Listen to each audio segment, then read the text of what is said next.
context of this community, how a different framework for hell might impact the way that we live. But if you haven't heard Charlie's sermons in the past, they are on our podcast, and you can go check them out, and I would encourage you to do that. So I'm going to start with a story about my daughter. As I mentioned, she's almost 7 years old, and if you know her, you know she's everything bright and beautiful in this world, and that's really true. She is also completely obsessed with the musical Hamilton. Are there any other Hamilton fans out there? A few? Okay. So we've leaned in really hard to this. As her parents, we've completely encouraged it, which might be one of our more questionable parenting decisions, and you'll see why in just a second.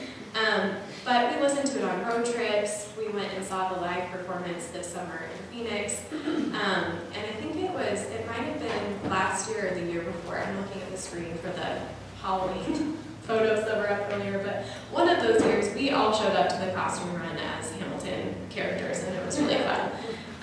But because of that, of course, it's brought up some big questions. And one day we were having like a sing-along dance party at home, and Junia asked, "So what does it mean when Thomas Jefferson says, 'Well, I'll be damned'?"